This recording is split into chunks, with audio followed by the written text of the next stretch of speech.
Empezamos el segundo panel, el pilar transatlántico de la libertad, fortaleciendo los intereses comunes para la soberanía y la seguridad de Occidente. Y es que el mundo occidental debe mantenerse unido frente a las amenazas exteriores, pero esta unidad no puede lograrse a expensas de la libertad, la soberanía y la independencia de nuestras naciones. Justamente este panel explora eso, cómo superar esa tensión entre unidad e independencia, cómo construir esa alianza estratégica para enfrentar a los enemigos de nuestra civilización sin caer en los mismos errores que, por ejemplo, ha caído esta actual Unión Europea. Para moderar está con nosotros Eduardo Cader, director de Foro Madrid y Asuntos Internacionales de la Fundación Disenso. También está Zoe Valdés, escritora cubana y exiliada y activista por la libertad, Inés Stipman, analista estadounidense del Independence Women Forum, y Karina Mariani, que es periodista argentina y experta en comunicación política. Después de este panel habrá una pausa, un almuerzo libre y volveremos a las 4 de la tarde. Muchas gracias.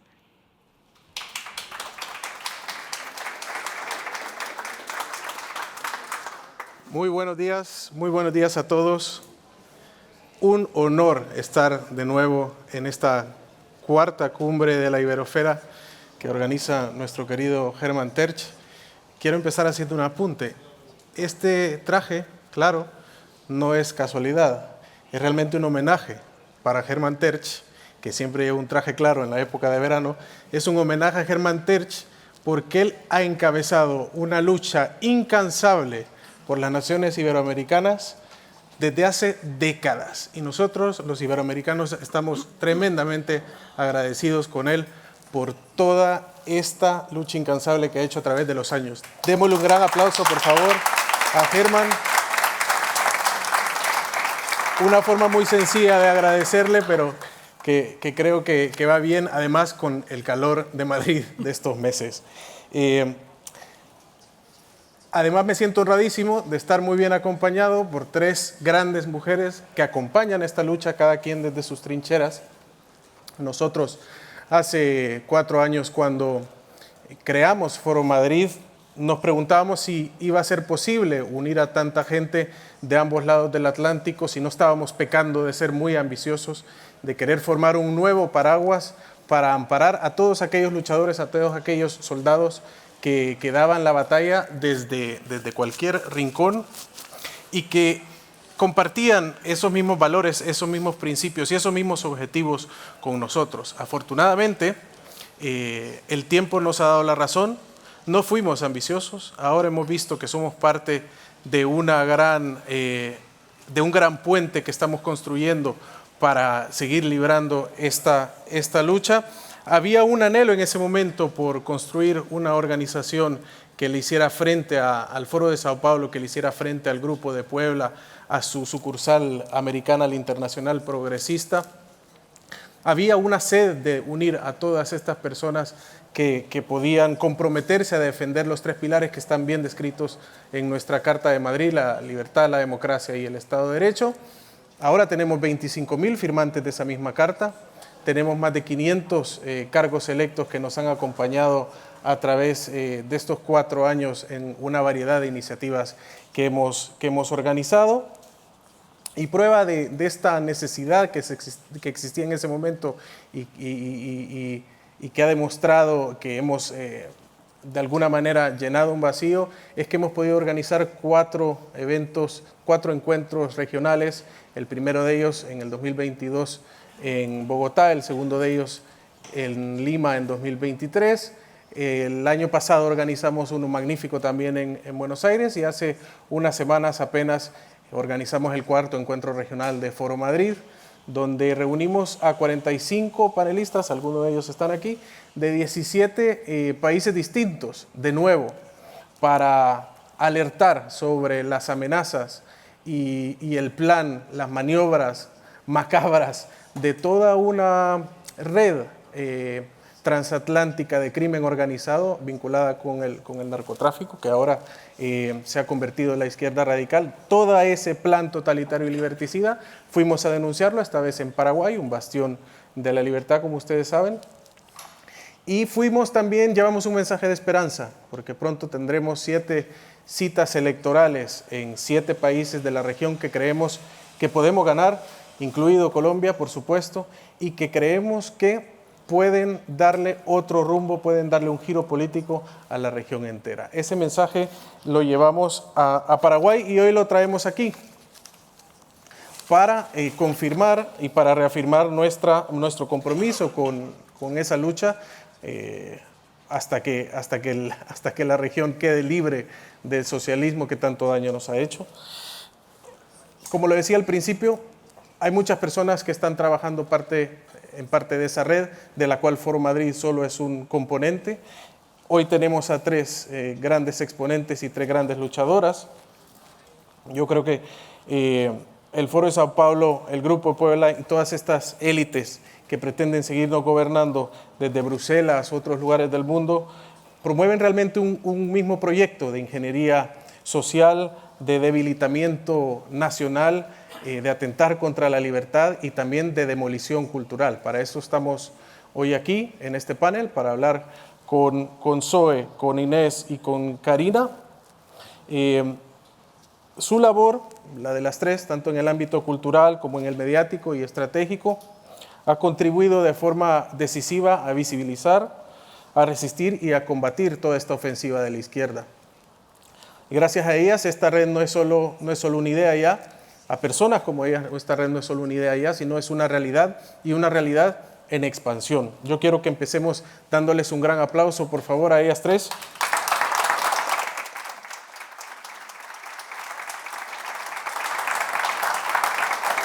Y me gustaría empezar este espacio con una reflexión inicial que creo que pueden responder las 3.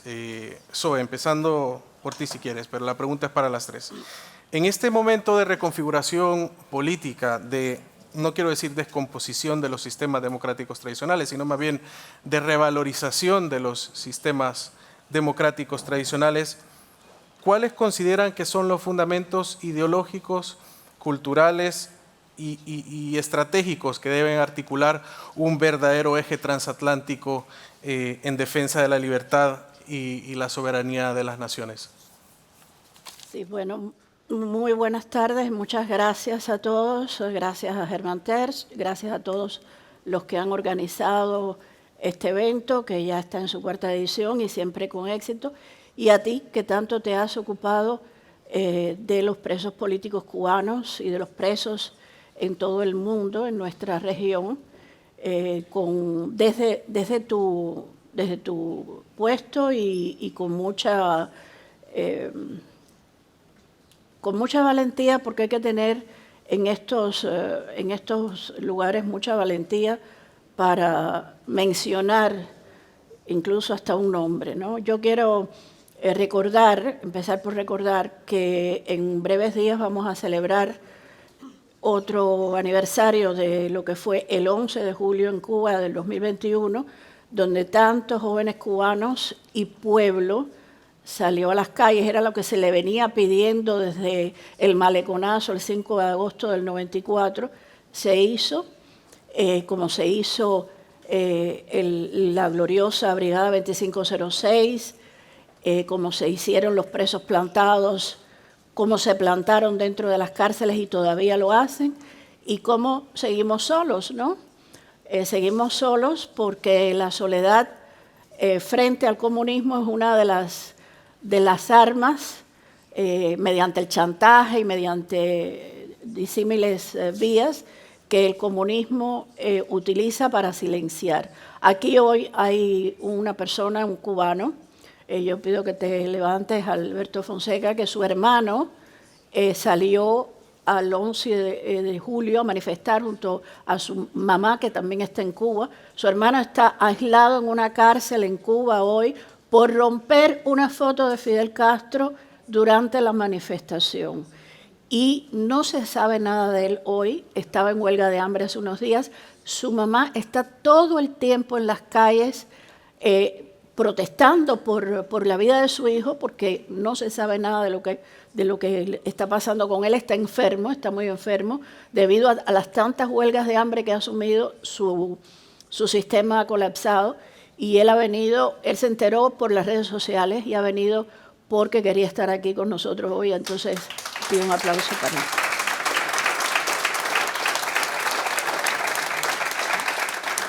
Mira, yo creo que lo fundamental para el tema que nos ocupa ahora es insistir en que, como mismo ellos organizan una red internacional de infiltración, no es una red cualquiera, no es que tú ves venir al infiltrado y lo vas a reconocer enseguida.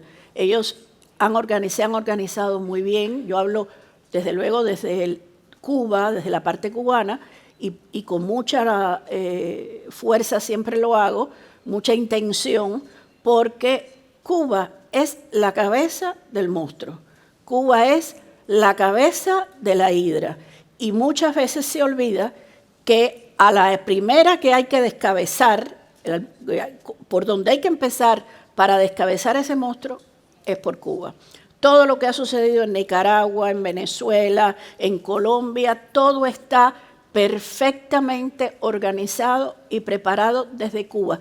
E incluso lo que pasó en Siria, usted viaja a Siria, como lo hice yo, y vas a ver retratos del Che en todas partes, banderitas con el Che, frases del Che, lo mismo en Irán. Todo está organizado desde Cuba meticulosamente, con la red, por supuesto, social comunista internacional. Esto desde 1917.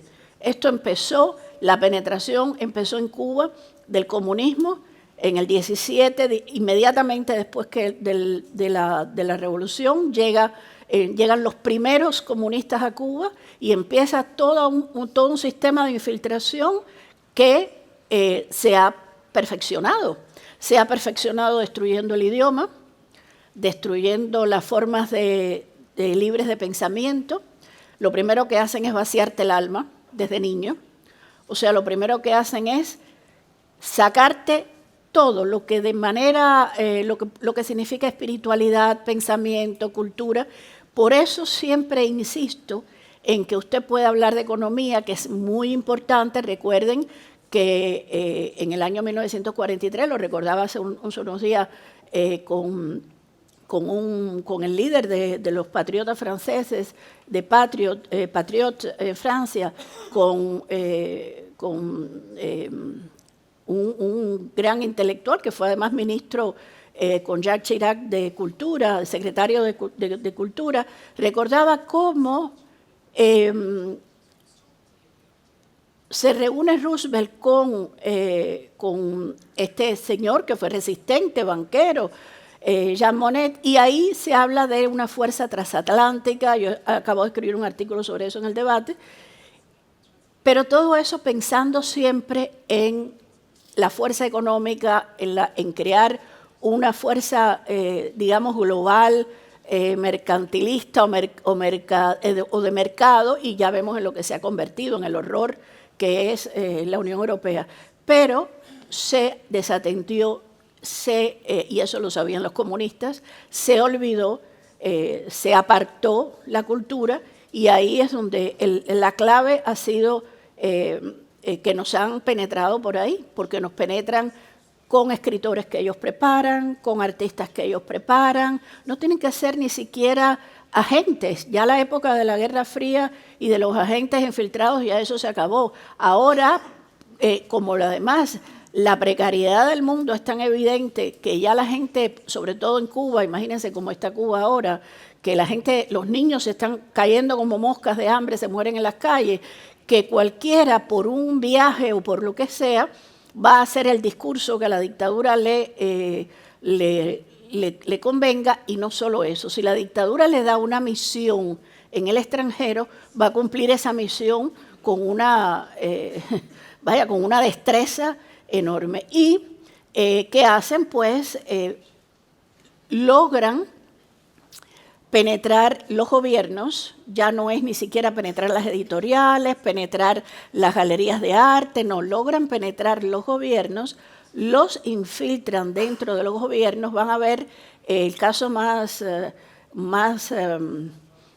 evidente y más reciente es la candidatura de un señor que hace solo 7 años que adquirió la nacionalidad norteamericana y que probablemente, bueno, está para la candidatura ya en la recta final para ser alcalde de Nueva York. No, si ustedes empiezan a hurgar ahí, van a ver cómo hay una relación de ese señor con Cuba.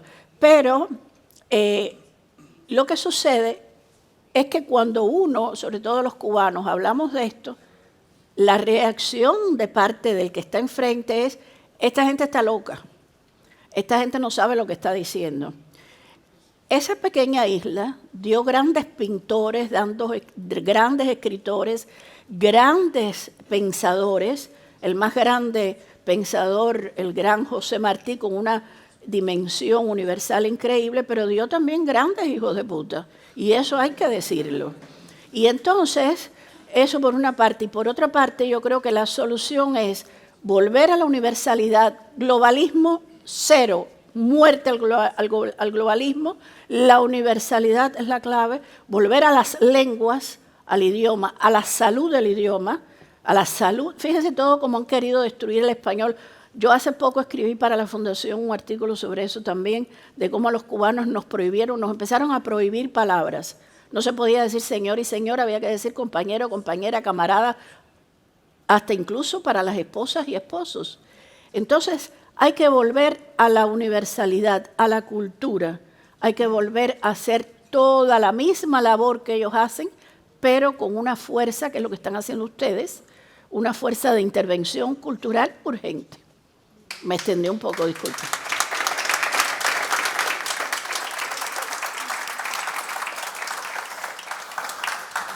Más adelante vamos a hablar del uso de la transformación del lenguaje y cómo también han penetrado en la literatura y cómo hacerle frente a eso desde espacios como el tuyo, por ejemplo.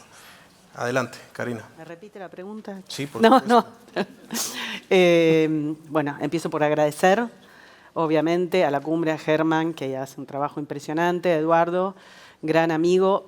Pido disculpas, estoy muy mal de la garganta porque en mi país estaba haciendo 3 grados, vine acá. Para los alérgicos esto es como una tragedia.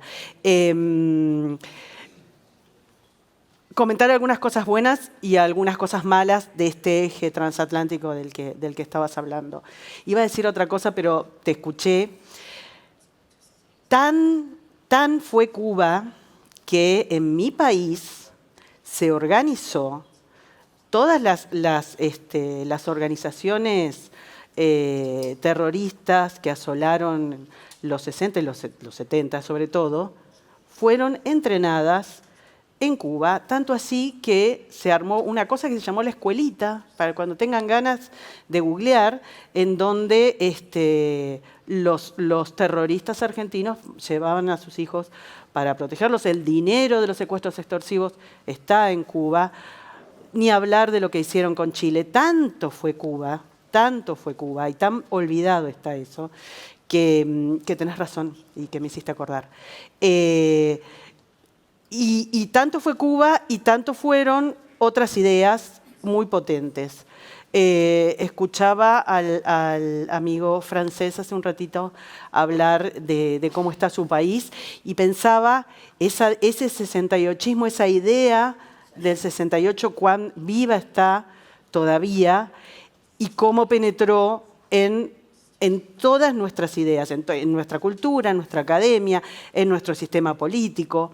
Escuchaba a la amiga colombiana hace un ratito y recordaba en el 2016, un año clave para entender lo que está pasando ahora, por muchos motivos, por Trump, por el Brexit, pero recordaba la traición al pueblo colombiano.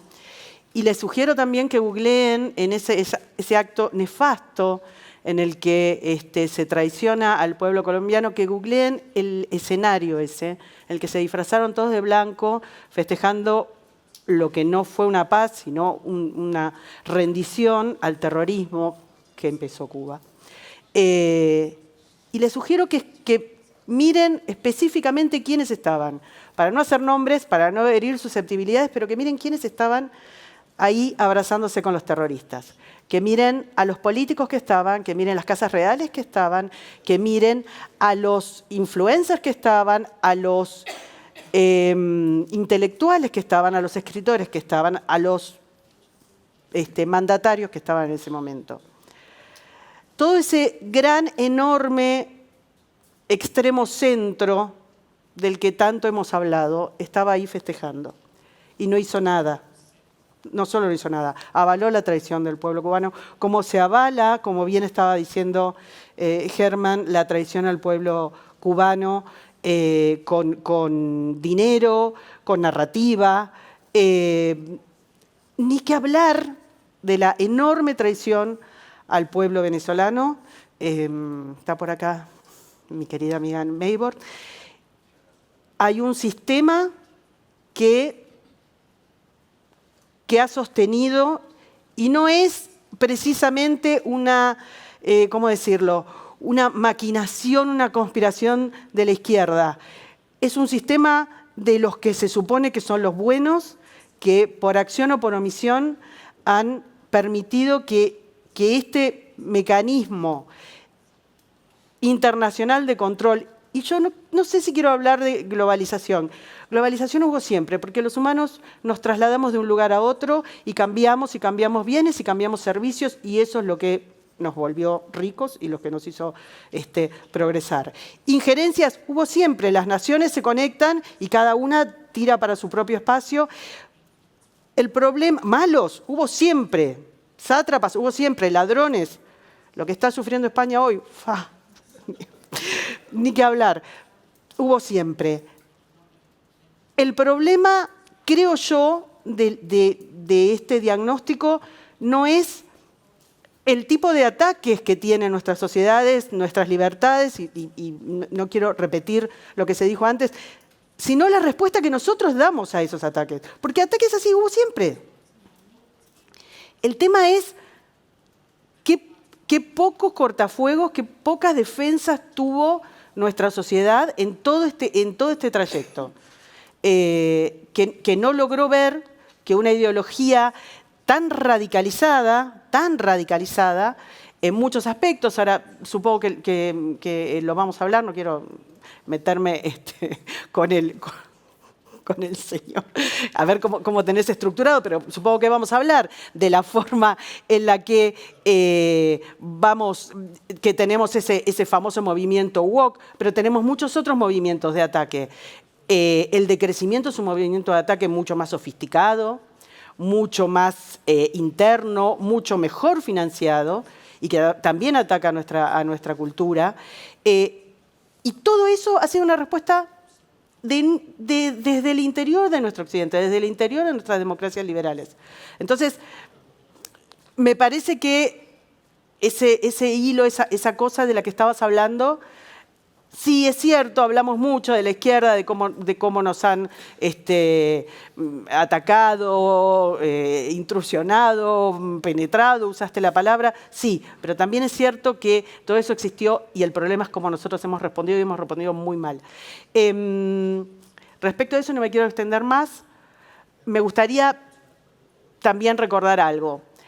De lo que están haciendo, de lo que está haciendo la cumbre, de lo que está haciendo el Foro Madrid, de lo que hace Disenso, de lo que hacen tantos queridos amigos, que algunas veces son criticados y me parece con mucha injusticia.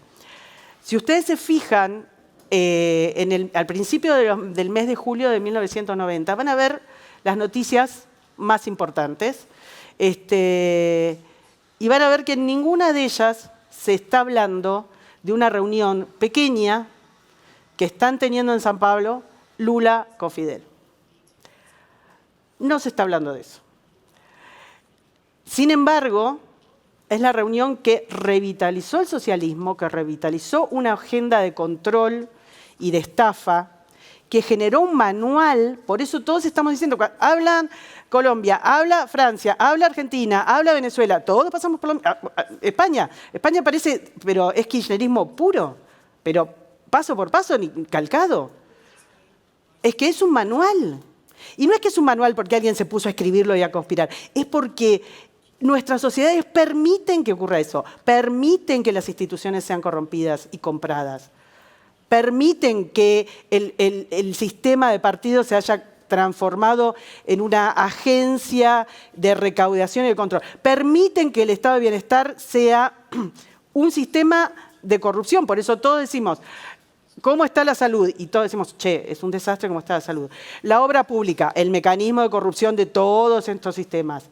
¿Cómo está la justicia? Che, o sea, eso de lo que estamos, esa universalidad de la corrupción, si querés, esa internacionalidad de la que estamos hablando, empezó en julio de 1990 y nadie hablaba de eso. Increíblemente, la cumbre, el Foro Madrid, Disenso, están mirando más allá y creo que les copiaron la fórmula y empezaron a hacer una red para ver, para entender ese proceso, para entender ese mecanismo. Hay una esperanza en esto que Paloma empezó a armar estos días de conectar a toda esta gente, gente que ha padecido estas dictaduras, gente que lo piensa de distintos lugares de la cultura del periodismo, desde la política. Esto que están haciendo y que lleva muy poquito tiempo es lo que se tendría que haber hecho hace un montón de años. Nos dormimos todos y por eso llegaron tan lejos. Así que nada, quería felicitar, empecé con lo malo, pero me parece que lo bueno hay que aplaudirlo también.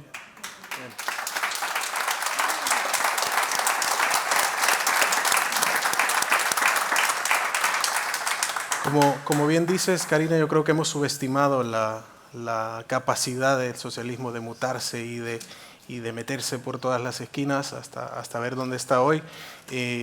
Hay una respuesta, pero como bien dices, también ha llegado tarde. Nos llevan 30 años de ventaja. Nosotros, el esfuerzo pequeño que es Foro Madrid, llevamos apenas 4 años. Y bueno, de eso hablaremos más adelante, porque creo que es importante ampliar lo poco que Foro Madrid ha logrado en estos años. Inés, your turn. Well, first of all, thank you to Patriots for Europe and Vox for having me, and I will apologize to you for being a typical American. I'm going to address you in English rather than inflict my 5th grade Spanish on you. When we talk about what we have in common and kind of building alliances on the right across national borders, I mean, we have to acknowledge that our opponents, I think, have a much easier task than we do, because it's an easier job to build a transnational alliance if you don't care about the nation. If your premise is suppressing distinct national identities, traditions, cultures, you want to transform everything into a kind of homogenized blob, then it's quite easy, especially for elites, to build transnational relationships and alliances. That being said, there's a second path for our friendship, which is our common history, to some extent our common traditions, and common pride, I hope, in being members of the West more broadly. And I think building a union on those values, as our my vice president recently said, to much consternation, on those values, requires that we fight for them and requires that we build alliances across nations in doing so. And I think that friendship will be stronger, that alliance will be stronger, because frankly, the former alliance, the homogenized blob, right, is based on it requires a kind of weakness and replacement from all of its core members, and a diminished and replaced America or Spain or France or Europe or Latin America, more broadly, is no threat to anybody else, and for China, Russia, the Middle East. It's an invitation, rather, I think, that kind of weakness. So speaking of what, I guess, of conflict, right? Nobody in a conflict fights for the Eurozone, right? And we see that in the numbers of young people who are willing to serve in the various countries' militaries. I'm sure you've all seen those numbers. They're low. They have been low for a long time. But in terms of the perspective I'm here to represent, the kind of hope from across the Atlantic in a certain way, that can change incredibly quickly. I think it's a very telling number, who is willing to fight for their civilization and their country, but it's something that can change very fast, almost overnight.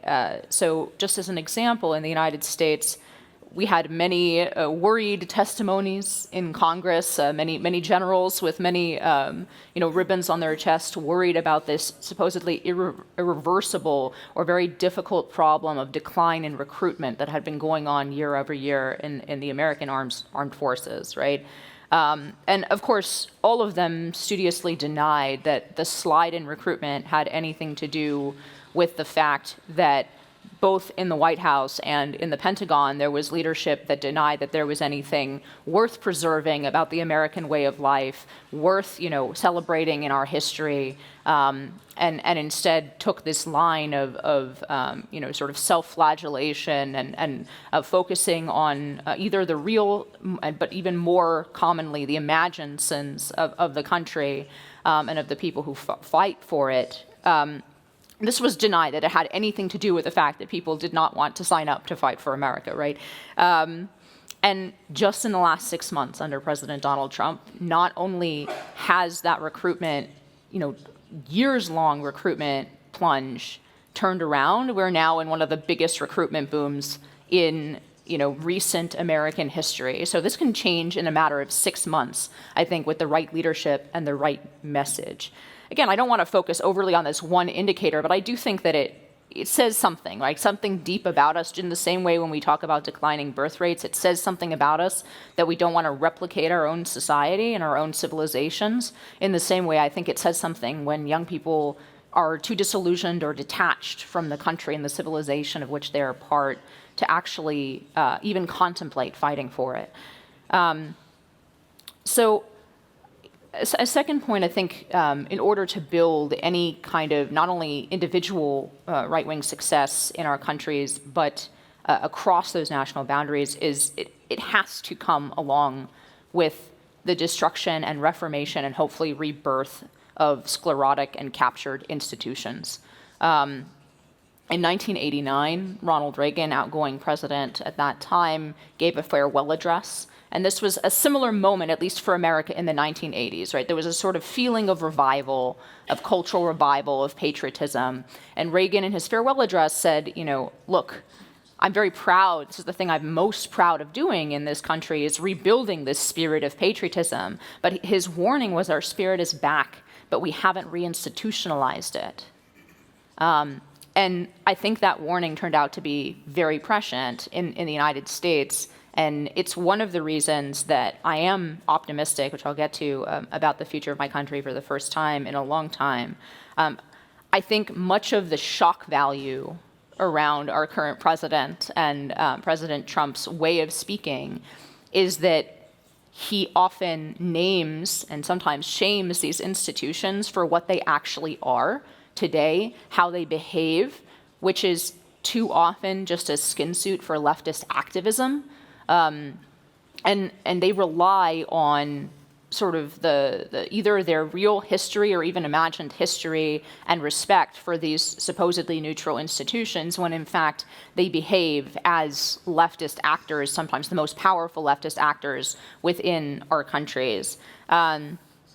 So I'm optimistic, again, for the future of my country, because for the first time, I feel like that ratchet, that like one-way ratchet over time that is going left and left and left and towards cultural decline and just decline and decline, right? Either faster or slower. I feel like that ratchet has been halted and is now being pushed for the first time in the opposite direction. And it is because I think both President Trump and the movement that he leads among American people are focusing on the institutional power of the left and not just on a single election or like things that are sort of superficially in our politics, but on the institutions that produce the culture that has made it feel like it's inevitable that we're just going to lose and lose and lose and lose all of these internal battles, right? In America, it looks like this, like the concrete way in which it looks in terms of policy is going after often government-funded NGO networks. A really important plank of it, in my view, is President Trump's policies towards universities, which actually acknowledge that they've taken billions of dollars from American taxpayers and delivered them in return, basically two outputs, which is debt and cultural revolution. And they simply don't deserve the pride of place that we have given them and all of the policy benefits we have given them. And we now see President Trump recognizing that, what they are today, and not merely pointing to their past as institutions that were once worthy of honor and respect. So the specifics may look different in each country, right? Which institutions the left has captured and so on. But I think the lesson in the beginning of our success in pushing back against the left in the United States has been focusing on those institutions rather than the output, because the right has been, at least in the United States, the right has always been reactive to, once the cultural problem develops and gets into basically all levels of society, then all of a sudden there's a backlash. But those backlashes have not been converted into institutional change that actually then, is lasting beyond, let's say, 2, 4, 6 years or an election cycle. And I think that's what we're in the process of doing right now, is really taking back a lot of those institutions, focusing on them, and either killing them off where they're not necessary or reforming them where they are. And that, again, makes me quite optimistic. Another one of these institutions I think we share, although I frankly think it's worse in Europe than it is in the United States for a variety of legal reasons, but is the censorship industrial complex, right? And I know that there's a whole panel on that, so I won't go into great detail about it, but I think that's probably the starting point in Europe, because if you can't openly talk about these problems and you can't spread any kind of solutions, let's say on the internet or elsewhere, that it's difficult to get anywhere in terms of actually solving the problems if you can't even talk about them without censorship, or in some cases even the fear of being jailed for what you say online. So another thing that I think is probably a huge part of both the solution in America and the commonality that we have in the West is just the necessity of ditching this cringing posture towards our own history, and a pride and resurgence in our own history. I know that this is similar, and I saw the Reconquista hats, which I think are very funny.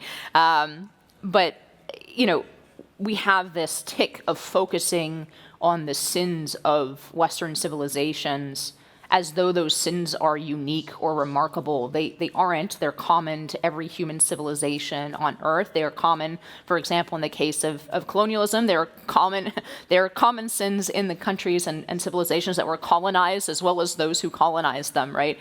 This is not shocking. The fact that there is brutality in the world is not shocking, right? What's shocking are the good things that the West has built, liberty and democracy and a modicum of dignity for the human being. That's what's unusual in the history of the world, and that's what's worth focusing on in our history and being proud of.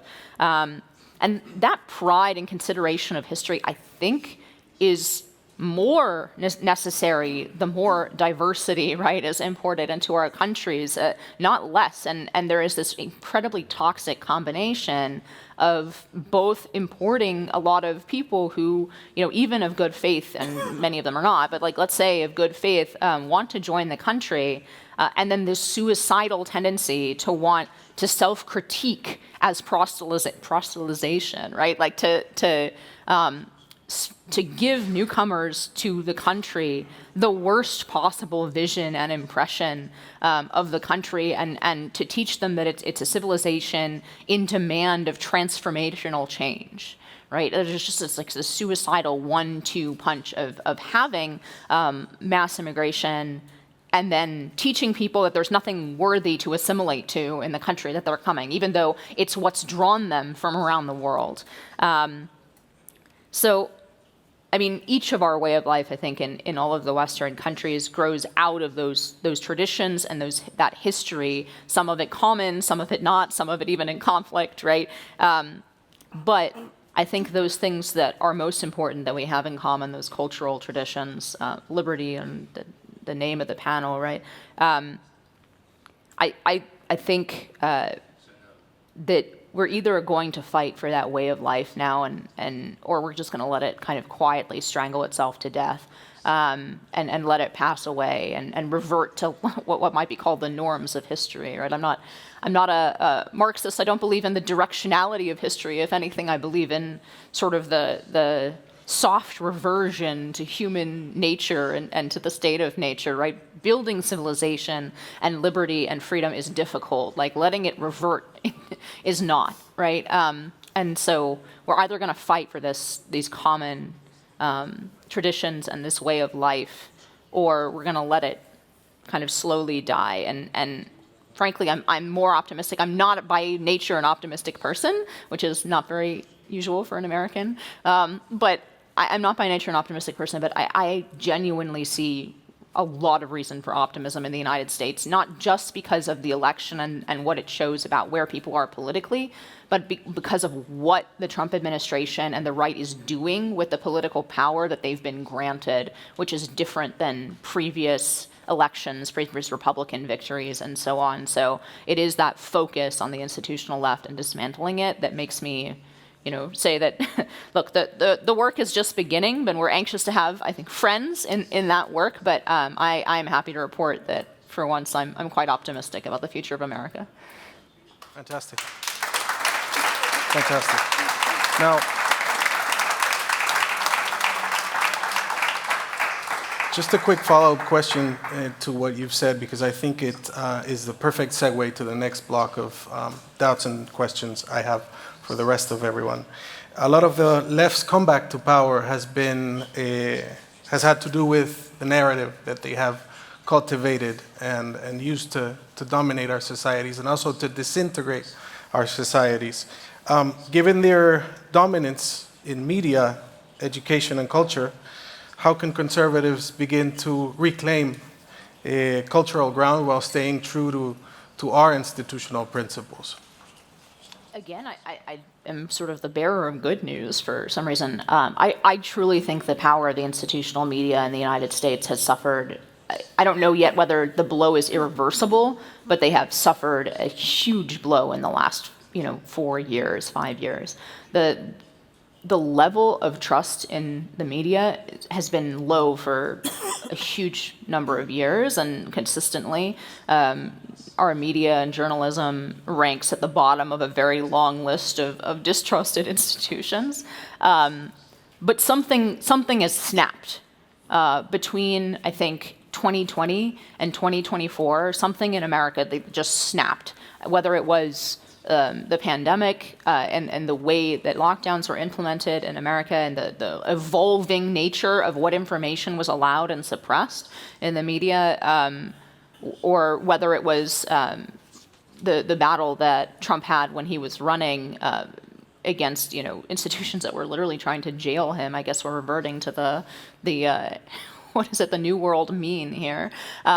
So I really think the media has lost something. They have lost the ability, not just because I think everybody knew the media was biased, or at least most people, I think, in America knew the media was biased, but still you see the mainstream networks driving what makes news, right? And then alternative media responding to that, right? So the real power of the media was not in the perspective they were giving, which most people knew was on the left, but in choosing what things the country was talking about at any given time.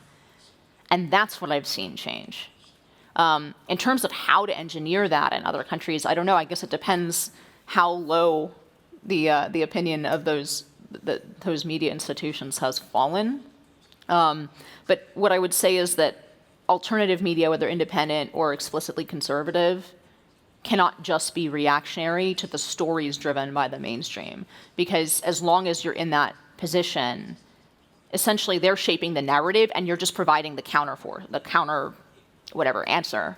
And I just didn't see that it was very successful for individual people in the United States, right? So like you had a lot of media figures on the right who got wealthy off of it, but it didn't penetrate the mainstream consciousness because it was always just a reply. And that's what I see changing.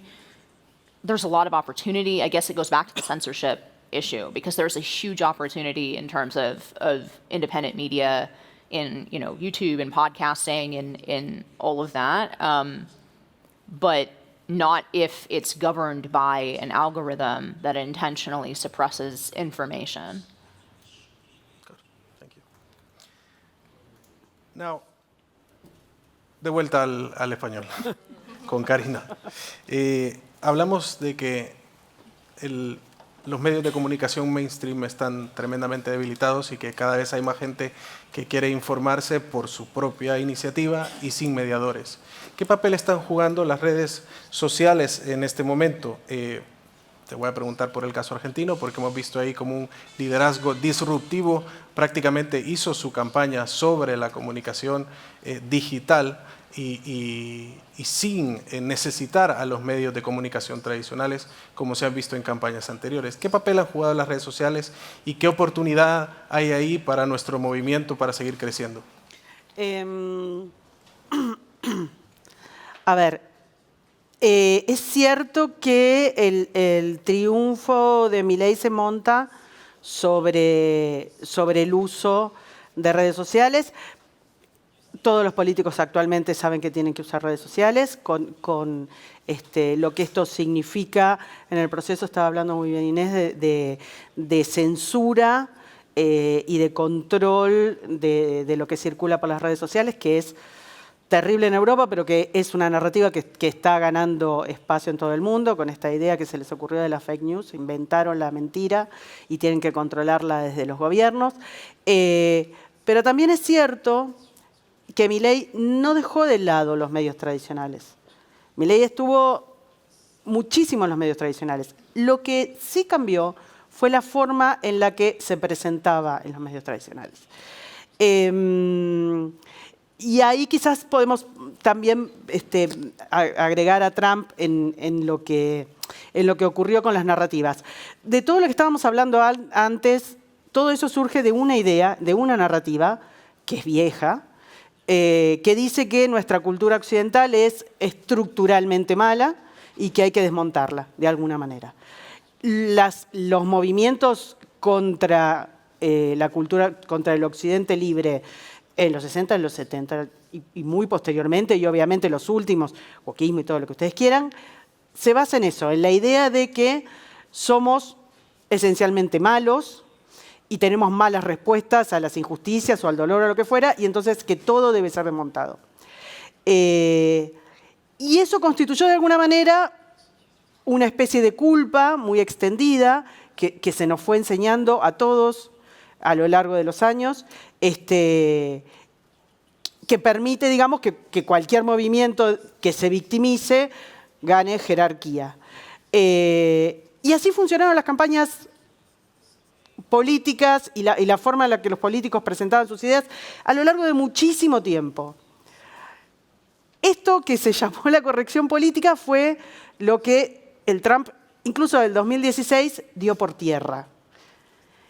Y sorprendió a todo el mundo, porque nadie pensaba que podía decir las cosas que decía. Y no solo que las decía, sino que además a la gente le parecían bien. Y nadie se horrorizaba. Y logró ganar una elección. Es cierto que Milei hizo mucho en las redes sociales y que eran más libres, y por eso hay una gran andanada de censura contra las redes sociales específicamente. Y no solo contra los mensajes en las redes sociales, sino contra la sola idea de Internet, porque lo que está haciendo, por ejemplo, la Unión Europea es tratar de ir a la raíz y censurar eso. Pero lo que hizo Milei fue ir a decir lo que nadie pensaba que podía decir, de una manera que nadie se le ocurría que podía decir, con un absoluto orgullo y sin dejar que la victimización lo corriera, le ganara la narrativa. Yo creo que el cambio, y si miran ahora lo que las redes sociales y los grupos del mileísmo transmiten cuando tenés algún tipo de contracampaña con alguna medida de Milei, es que no aceptan la victimización, no aceptan las viejas... sos imperialista, o odias a los pobres, o sos racista. O sea, no les importa, ya no contestan todas esas pavadas. Es cierto, se perdió mucho la fuerza de la narrativa vieja. Se perdió. Por eso los medios no dan pie con bola, por eso están perdiendo público, por más que los mantengan los estados, en todos lados, pierden público y ganan las redes. Pero me parece que en parte es el soporte, mucho, y en parte es cambiar también el chip de la narrativa. Es eso lo que creo que es la clave, pero sobre todo, ya no dejarse perseguir por las viejas formas en las que la izquierda te corría con la corrección política, te corría con el victimismo, te corría... Y cambiar un poco eso. Yo creo que si algo rompió la lógica de las viejas campañas políticas de Milei fue eso. Básicamente, más que el uso de soportes, porque todos están usando nuevos soportes, pero eso fue de Trump, ni hablemos. Me parece que es eso básicamente. Después es cierto, sí, que los medios se están perdiendo, obviamente, pero también es cierto que los ciudadanos seguimos manteniendo el mainstream de alguna manera con nuestros bolsillos, más allá de que no los escuchemos. O sea que resisten en esa trinchera. Muy bien. Perfecto. Zoe, la misma pregunta, pero con un pequeño matiz. ¿Cómo aprovechamos este momento de auge de los medios digitales que acabamos de comentar, pero para articular un frente desde lo cultural, que combata el relato victimista de la izquierda y nosotros podamos revigorizar nuestra propia épica de libertad frente a esto? ¿Cómo lo hacemos desde la cultura a nivel digital? Bueno, voy a tratar de hacer un resumen sobre eso, pero antes quería decir sobre lo que ella dijo, que es súper importante, bueno, las dos, por supuesto, pero mira, hace años, trabajando con Reporteros Sin Fronteras, por los presos políticos cubanos de la primavera de Cuba, estoy hablando del 2004, 2003, empezamos a hablar de globalismo, y yo rectifiqué, fíjate lo importante del idioma, rectifiqué a nada más y nada menos que recuerdo ahora a Robert Menard, que ahora es un alcalde en Francia. Le dije, es globalización, ella lo acaba de decir, porque el idioma te lo van imponiendo, o sea, frente a globalización, vean el documental de la primera globalización, importantísimo, te meten la palabra globalismo.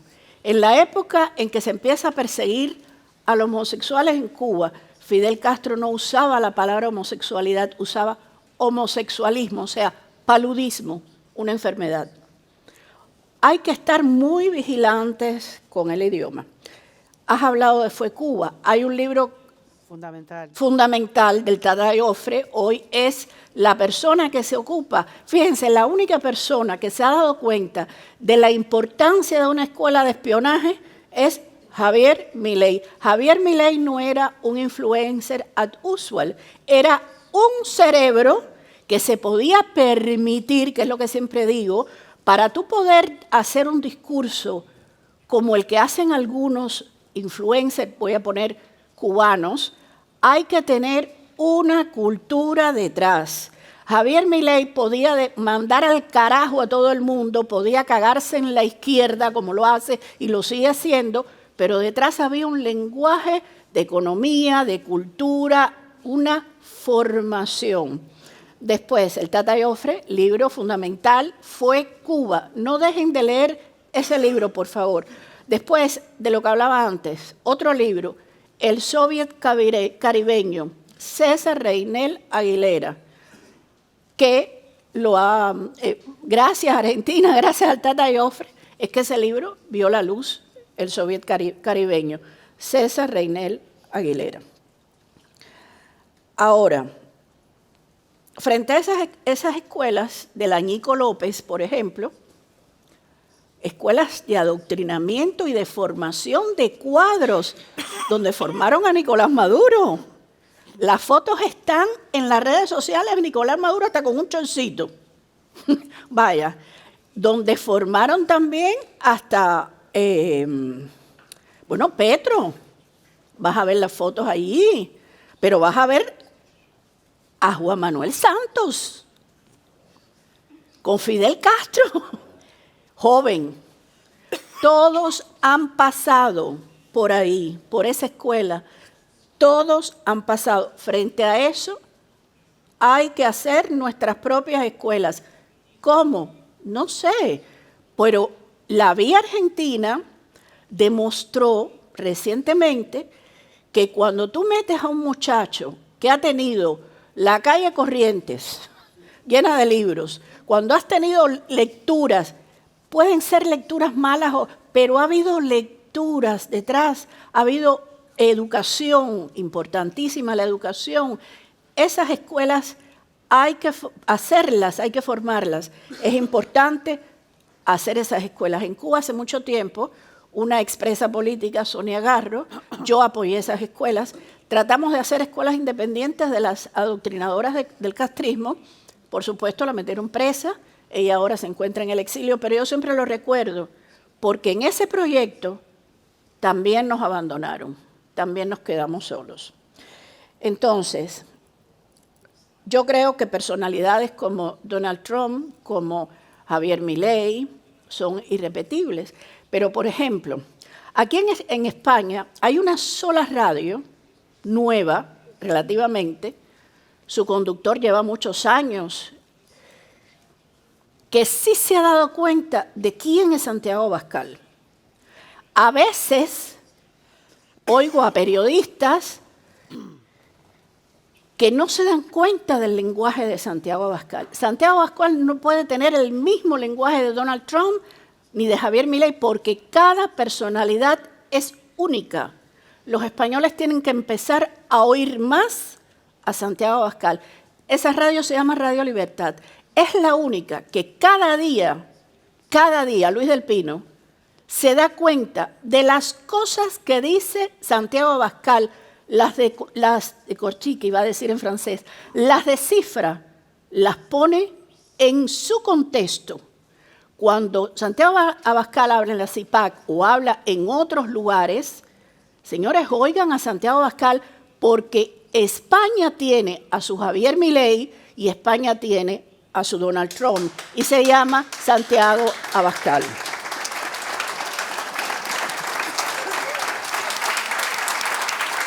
Ahora, gracias. Ahora, voy a decir algo importantísimo con relación a Estados Unidos. Perdón que no lo puedo decir en inglés, pero lo que ha ocurrido con la administración Trump es interesante, porque es verdad que la USAID y todas estas agencias eran centros de adoctrinamiento ideológico, de robo, de corrupción, lo sabemos. Pero en La Voz de América, fíjense que hace poco tuvieron que reintegrar a los periodistas iraníes que habían sacado recientemente Kari Lake. Lo siento, muy mal trabajo. No se puede cerrar La Voz de las Américas de la manera que lo hicieron, así, al va-et-vient. No se puede cerrar La Voz de las Américas sin estudiar los casos. Han tenido que reintegrar a los periodistas iraníes por lo que ha sucedido en Irán. Radio Martí, completamente descabezada, han vuelto algunos, no han estudiado bien el caso de Radio Martí, que desde luego hay que estudiarlo porque tiene sus defectos, muchos defectos.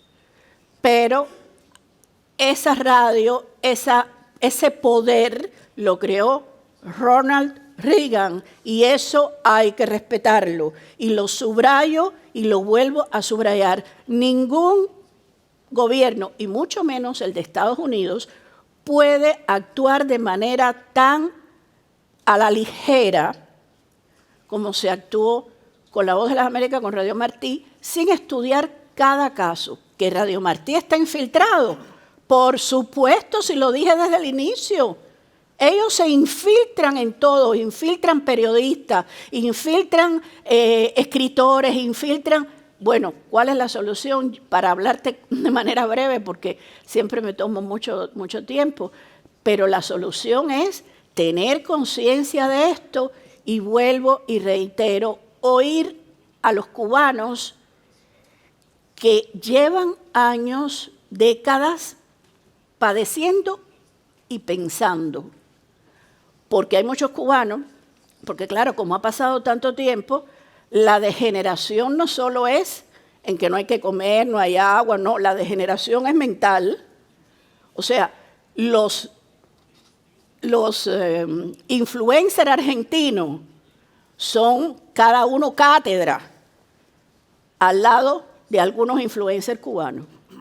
Todo hay que decirlo. Entonces, lo que hay es, como decía desde el inicio, primero, oír a la gente que piensa. Hermann Terz, creo que anda por ahí, se ha ocupado mucho de siempre clarificar esto. La gente, y de darle posibilidad y espacio a los cubanos que de verdad tienen cosas que decir, no solo porque lo padecieron, porque de eso que tú te leíste el libro, pero yo lo viví, sí, está muy bien, es verdad, es una verdad como de perogrullo, pero tú te leíste el libro, pero yo lo viví, pero yo escribí el libro. Y lo escribí con sangre. Porque a muchos cubanos, y estoy pensando en Reinaldo Arenas, por ejemplo. Reinaldo Arenas, 2 años de cárcel, gran escritor. El autor de la frase, los cubanos venimos del futuro, dice en 1984 en un documental, ahí está en YouTube. A Reinaldo Arenas no lo cita nadie, salvo, yo creo que en San Francisco todavía. Y los cubanos que seguimos amando la obra y respetando la obra de un homosexual que se enfrentó al poder, a Fidel Castro, con más valentía y más coraje que muchos machitos. Entonces, ese es el tipo de cosas que hay que hacer la diferencia. Lo que vendió Fidel Castro fue un producto de marketing, de que los cubanos éramos frívolos, que nos gustaba, sí es verdad, somos frívolos como todo el mundo, que nos gustaba la conga, la rumba, mover el culo, fumar tabaco, es verdad también, pero esa isla, vuelvo y reitero, dio a grandes pintores, pequeñitas, grandes pensadores, grandes escritores, grandes economistas. Leví Marrero, señores, lean los libros de economía de Leví Marrero. Además, recuerden que en el año 57, quienes eran los 3 países que podían dar cátedra de economía en la región, y cuidado en Europa, Argentina, Venezuela y Cuba, descabezaron a Cuba, pero fueron inmediatamente a Argentina, como tú dijiste. Fíjate qué importante, con guerrillas, después Venezuela. Con Venezuela lo lograron y con Argentina, menos mal que llegó un Salvador, pero se tomó tiempo y destruyeron bastante.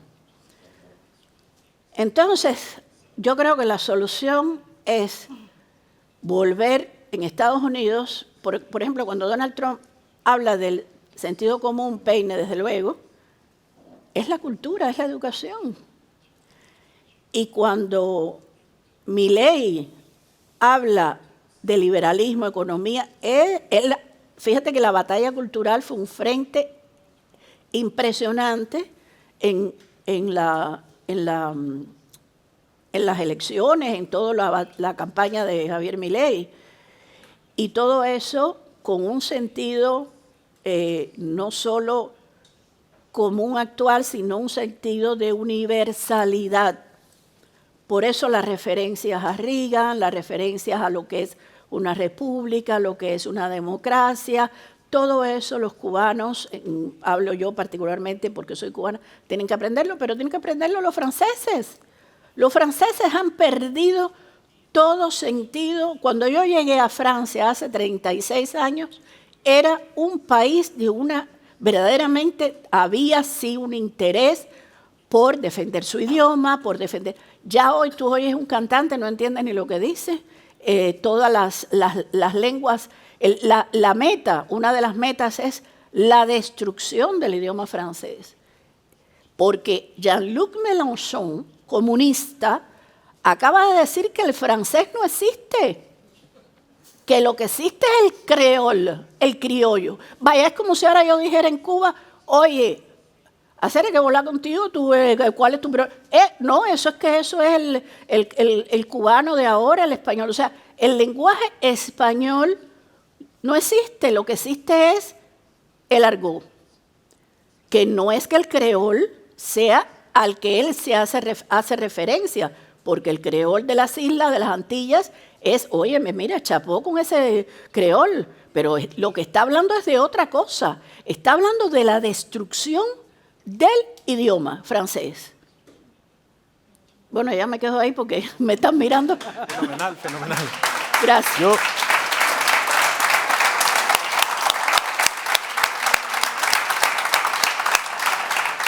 ¿Sí o no es un lujo esto? No, el lujo somos todos. Por favor, otro aplauso.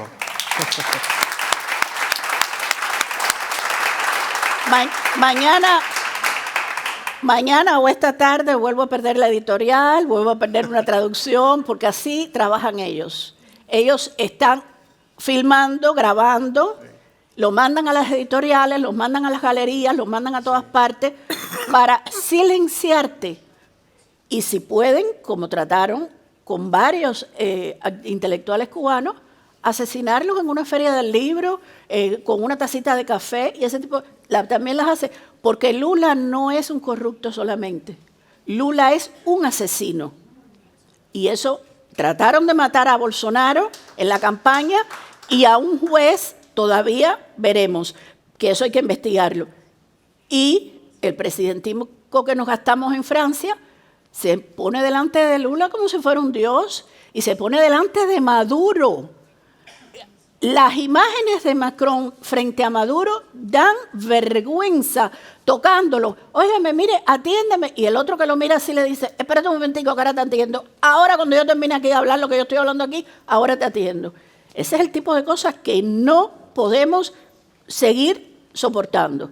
Y hay que volver a la universalidad y hay que volver a enfrentar esas cosas. Y que pase lo que pase. Muy bien.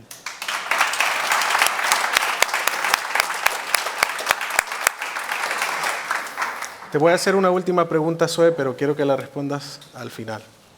Sé que no te va a costar nada porque además va a ser un mensaje estupendo para finalizar después de estas últimas dos preguntas que haré a Inés y a Karina.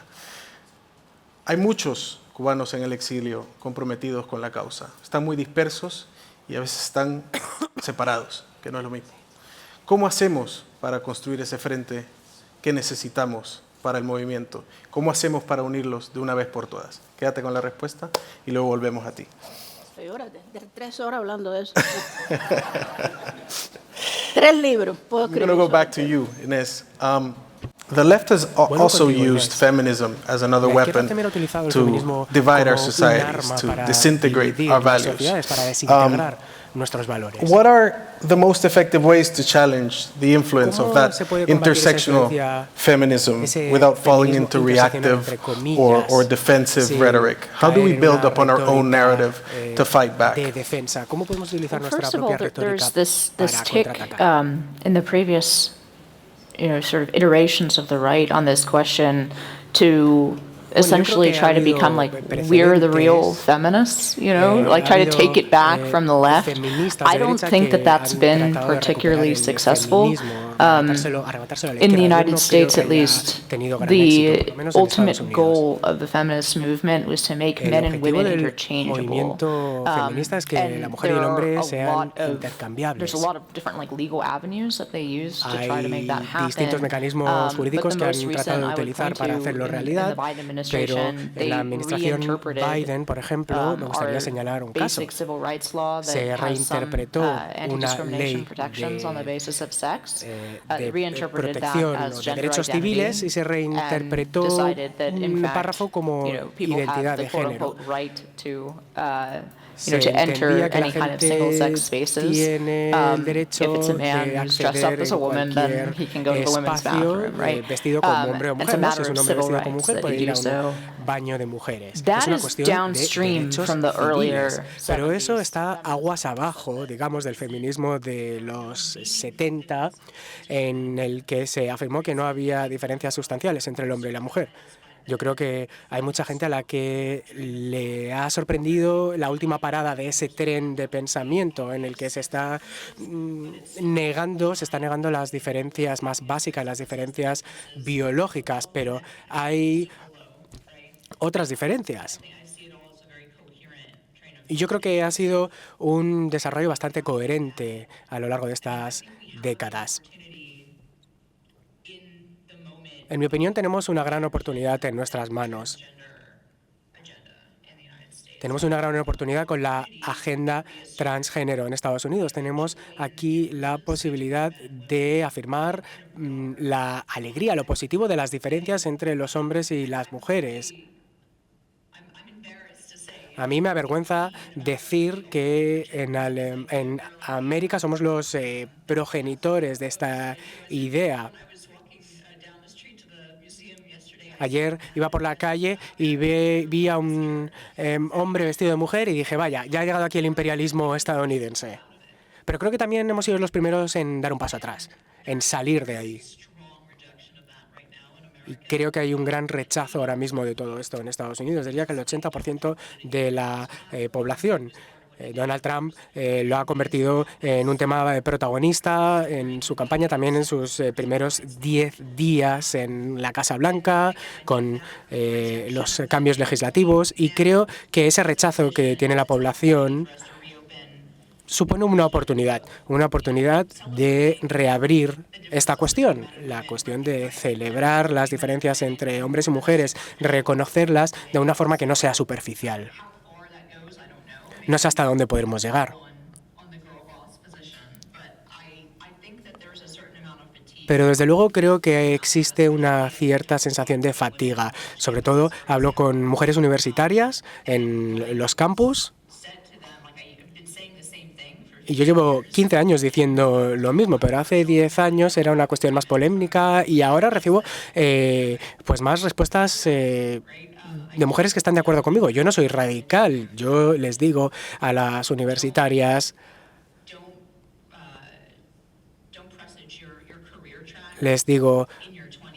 no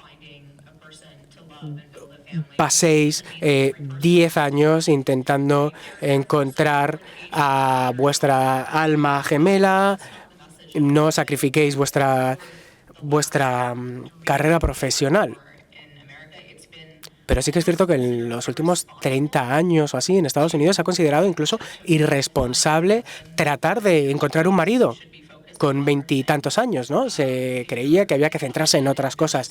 Si una mujer es inteligente y ambiciosa, tiene que estar centrada en otras cuestiones. Y yo creo que ahora hay un cambio cultural. He dicho, hay una gran diferencia entre las mujeres universitarias de hoy en día y las de hace 10 años en lo que a la aceptación a ese mensaje se refiere. Aunque todavía no se ha solidificado ese cambio, no se ha institucionalizado. La carrera profesional o la forma en la que una mujer trabajadora en Estados Unidos, supongo que también en vuestros países, tiene un guión que está, digamos, en contra o es contrario a encontrar un marido, tener una familia antes de dejar de ser fértil, por así decirlo, ¿no? Porque en Estados Unidos pasas 4 años en la universidad y si eres ambiciosa, pues te tomas un par de añitos, después vuelves para cursar un máster u otra carrera incluso. Y sí, hay gente que encuentra su media naranja. Yo tuve la suerte, por ejemplo, tuve esa suerte. Nos casamos a los 22 y todo esto lo hicimos juntos. Pero claro, si te mudas de una ciudad a otra, si vas cambiando de lugar, pues hay gente que llega a los veintitantos, a los 30, hasta que se puede establecer en una ciudad y empezar a plantearse una relación en serio. Yo creo que no es una cuestión de virtud o de moralidad. Creo que simplemente es el camino estándar de una carrera profesional de una mujer cualquiera en Estados Unidos. Y creo que hasta cierto punto es compatible con, o no es compatible si eres mujer versus si eres un hombre. Si empiezas un proyecto familiar a los 32, pues es muy difícil de gestionar. Mientras que si un hombre empieza a los 30 y pico, en ese caso no pasa nada, ¿no? Entonces, si queremos revertir esta tendencia, yo creo que tenemos que reconsiderar cómo funciona la carrera profesional, cómo funcionan los años de universidad, y tenemos que encontrar formas alternativas del éxito en una carrera profesional. Quizá flexibilizando la carrera universitaria, consiguiendo créditos universitarios o créditos de asignaturas tanto dentro como fuera del entorno universitario. Creo que hay que darle un camino a las mujeres que les permita buscar lo que realmente desean, además de una carrera profesional que no deja de ser el amor y la familia.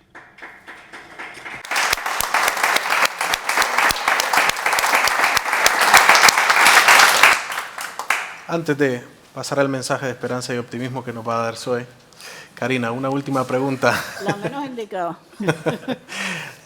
Karina, una última pregunta sobre otra de las armas políticas de la izquierda, la resignificación y la manipulación del lenguaje. Va de la mano con lo que acaba de comentar Inés. ¿Cuál es la importancia de recuperar el control del lenguaje como instrumento cultural, pero también como instrumento político? Difícil. Hay una forma de trastocar todas las ideas y devolverlas como exactamente lo contrario. Hablas del feminismo y el feminismo que en su origen reclama igualdad de derechos sobre los hijos, el voto y demás, pasa a transformarse en el derecho de los varones que eventualmente tienen una percepción de la realidad que todo el mundo debe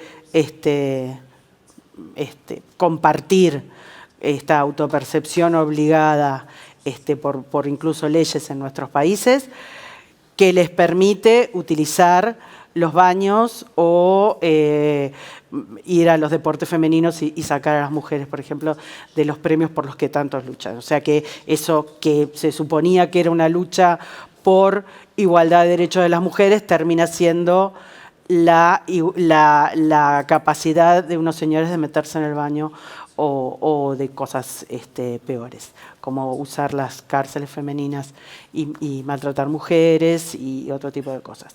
El ecologismo, la lucha por el ambiente terminan siendo bosques talados para poner paneles solares.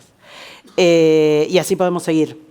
El indigenismo termina haciendo todos esos identitarismos que se supone que eran para luchar por la diversidad, termina haciendo que todos tengamos que ser homogéneamente iguales en una sola forma de ver las cosas y bajo una sola ideología.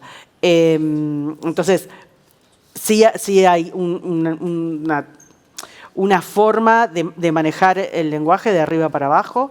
Se intentó hacer con esta payasada del lenguaje inclusivo, lo que pasa es que los idiomas cambian, eso es cierto, porque tenemos lenguas vivas, pero cambian de abajo para arriba y eso es orgánico. De arriba para abajo fue una payasada, fue en todos estos discursos en los cuales dicen todes, todas, todos, y van duplicando las cosas hasta el infinito. Nosotros hemos tenido políticos que han dicho les pibis. No estoy haciendo una broma, porque no podía decir los pibes, decían los pibes, las pibas, bueno, les pibis, o sea, ya no entendés ni de qué cuernos hablan. Escribimos para la letra O, que parece que es muy mala para la humanidad, entonces escribimos una arroba, una X, no hay manera de hablarlo, entonces inventaron cosas que no se pueden pronunciar, lo que no se puede decir. A ver, y se lo han permitido. Hay universidades en Argentina donde los profesores tienen la obligación de corregir así. Hay leyes en las cuales se educa para que saques un carnet de manejar, por ejemplo, en modelarte para que entiendas cuán opresivo es el lenguaje. Así que la defensa del lenguaje no es una cosa menor, porque no es todo por lo que modela, por esta cosa de decir lo que no es Orwell puro, de algo que sea exactamente lo contrario de lo que quiere decir, sino por cómo te rompe la comunicación. ¿Cómo hace que la gente nos entienda? Mirá, estaba Ricardo, no sé si anda por ahí, Ruiz de la Serna, hablando de la importancia de la poesía. Bueno, no tengo que hablar de cuánto has hablado sobre la cultura. No es un tema menor que rompan aquello con lo que nos comunicamos y que es potencial espacio de belleza. Porque si lo rompes todo, estamos hablando de la música, si lo rompes todo, bueno, se pierde la belleza, es parte constitutiva de nuestro occidente. Así que sí, me parece que han tratado de hacer mucho. Me parece que con el lenguaje inclusivo van perdiendo. Tuvo como una impronta y después como no se puede hablar y no hay manera, no se puede sostener y es ridículo, se va perdiendo. Pero sí, quizás empezar a decir las cosas por su nombre y no permitir que esto, por ejemplo, de que se diga feminismo de lo que no lo es, se diga ecologismo de lo que no lo es, se diga igualdad de lo que no lo es, eso sí han tenido un poco más de éxito. Bien, muy bien.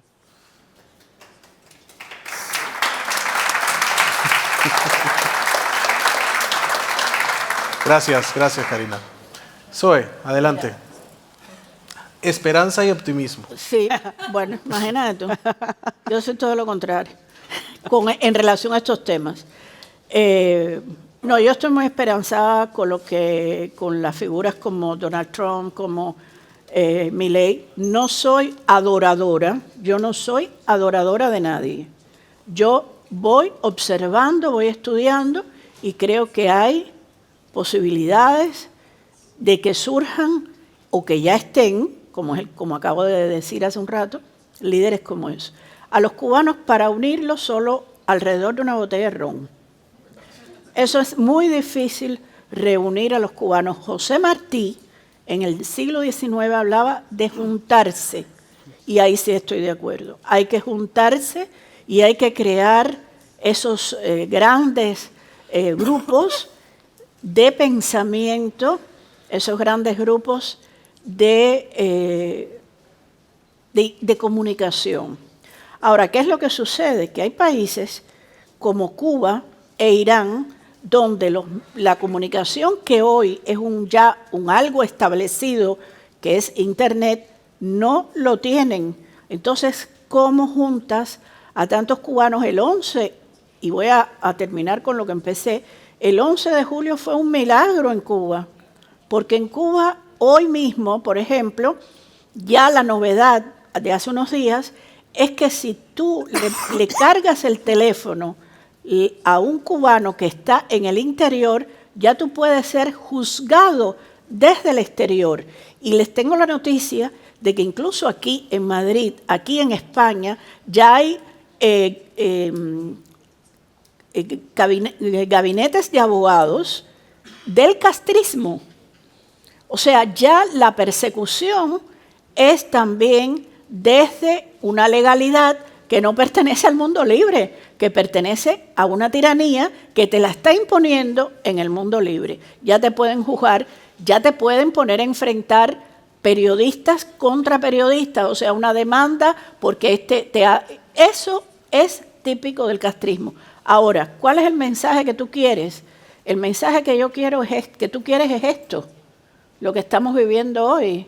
O sea, esta unión en torno a una discusión, como ella acaba de decir, de los géneros, el lenguaje desde otro punto de vista, y es el mismo idioma, en volver al ser político. En el artículo del debate yo explicaba que lo primero que te hacen cuando te vacían, porque el comunismo te vacía el espíritu, es ningunearte el ser político. Tú dejas, te enseñan que ser político solo vale si tú te pones en función de ellos y de su política, que no es política, es revolución, movimiento social, justicia social, todos esos idiomas, contenidos y frases que ellos se buscan muy acaramelizantes, ¿no? Muy como que la gente dice, ay, qué nutritivo, justicia social, ay, mira qué lindo, ¿cómo se llama esto? Construcción, progresismo, que no es más que pobrecismo, porque te empobrecen primero el espíritu, ¿no?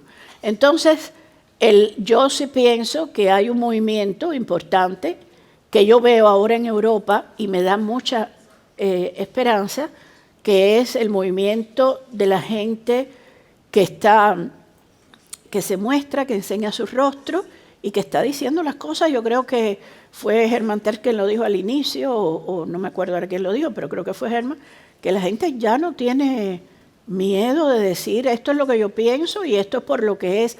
¿Que soy facha? Ah, bueno, mira, yo no sabía que era facha, pero bueno, si soy facha, por decir la verdad, pues mira tú. Entonces, ese es el verdadero movimiento, un movimiento como el que está ocurriendo con ustedes y un movimiento que está ocurriendo en Francia, que está ocurriendo, bueno, que miren lo que ha sucedido en Italia, porque vaya, Meloni, el energúmeno, corrupto, ladrón de aquí, les cuento una mentira, otra más. Y Meloni ayer, muerta de la risa, dice, pero ¿qué dice él que no ha firmado? Se ha firmado lo mismo que he firmado yo, el 5% en la OTAN. ¿Qué les está contando? Y viene con su mentira. Pero fíjense cómo él va seguro a decir su mentira. Pero entonces tenemos una Meloni que le dice, muerta de la risa, así con su risa esa y esos ojos que cuando mira a Macron es así, y lo pone, vaya, le hace una radiografía a Macron, nada más que de mirarlo así. En eso yo creo, en esa fuerza de la verdad, en esa fuerza del carácter, de la individualidad y de la globalización, de la universalidad de los espíritus, de las mentes, como ha ocurrido en Argentina. Argentina para mí fue, ¿verdad? Yo fui en Argentina meses antes de todo este movimiento de Milei, como un año antes, y yo no podía creerlo, porque yo había conocido, a mí me hicieron mítines de repudio en la Feria del Libro de Argentina, mítines de repudio como los de Cuba, una claque, llenaron la sala y yo, ay, qué contenta como tengo lectores, y eran todos para tirarme, para decirme insultos.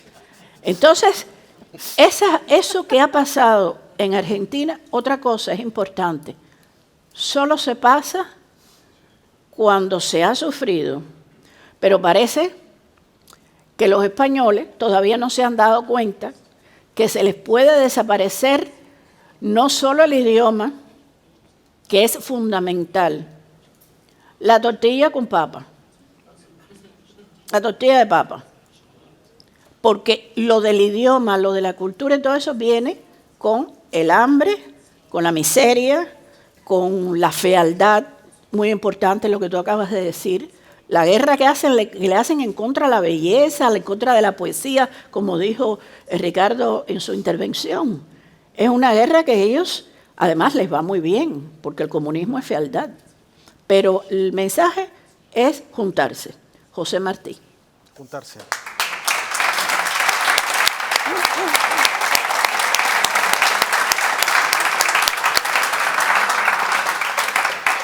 Bueno, está claro que la respuesta de nuestro lado ha sido contundente y que el cambio es irreversible.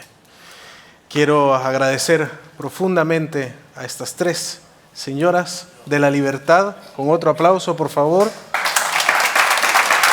por su claridad, por su valentía y por su compromiso con la causa. También quiero agradecer de nuevo a nuestro querido Germán Terch, a todo su formidable equipo que nos acompaña. Muchísimas gracias por organizar una vez más esta necesaria cumbre de la Iberosfera, y a todos ustedes, gracias por habernos escuchado. Sé que ahora tienen un almuerzo estupendo que les espera, así que adelante y disfruten de Madrid. Muchas gracias. Gracias.